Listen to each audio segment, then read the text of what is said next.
If only I hadn't let him touch me. The thought haunted me every day after that night. I tried to push it out of my mind, but the memories lingered like a dark cloud, overshadowing everything else. It all started with a chance encounter, or so I thought. When Dylan walked into the hotel lobby that day, he seemed larger than life. The first thing I noticed was his confidence. He carried himself like a man who always got what he wanted. His suit was tailored to perfection, his hair neatly styled, and his cologne was subtle but intoxicating. "Hi there," he said, his voice smooth like silk. He leaned casually on the counter, his piercing blue eyes locking onto mine. "Clara, right?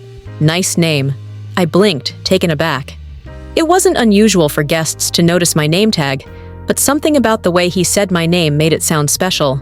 "Thank you, Mr. Parker," I replied, glancing at the name on his booking. "Welcome to the Evergreen Hotel.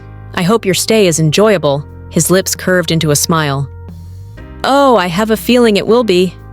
The conversation was brief, but I couldn't shake the feeling that Dylan Parker was unlike anyone I'd ever met.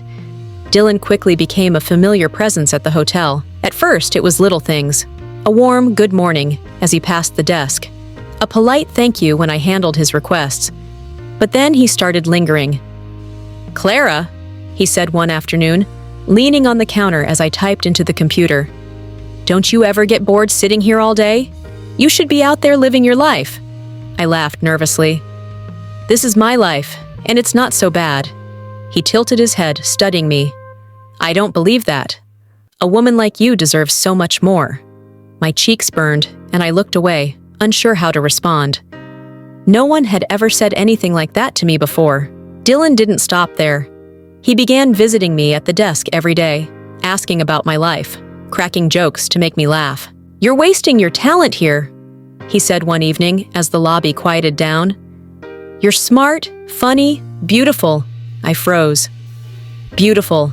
No one had ever called me that before. "Thank you," I mumbled, my face heating up. He reached across the counter, his fingers brushing against mine.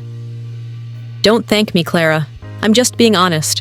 One evening, I overheard a conversation that made my heart race. I was in the back office, organizing files, when Dylan's voice filtered through the thin walls. "She's perfect," he said, his tone casual but amused.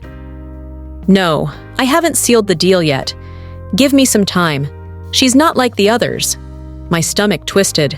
Who was he talking about? Could it be me? I shook my head, dismissing the thought. Dylan was charming, yes, but why would he be talking about me like that? It was probably about someone else, a business deal or a client. When Dylan appeared at the desk later that night, his smile was as warm as ever.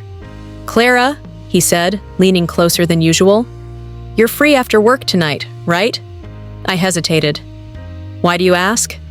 He grinned. "I was thinking we could grab a drink, just the two of us." My heart skipped a beat. "I'm not sure." "Come on," he coaxed, his voice low and enticing. "It's just one drink. I promise I'll behave." I couldn't resist his charm. "Okay," I said softly. The bar he chose was unlike anything I'd ever experienced. Dimly lit, with soft music playing in the background and a sophisticated crowd sipping on expensive cocktails. Dylan ordered for both of us, his confidence making me feel like I was in a dream. "You look incredible tonight," he said, his eyes never leaving mine. "I'm just in my work uniform," I said, laughing nervously. "It doesn't matter," he replied, reaching across the table to take my hand.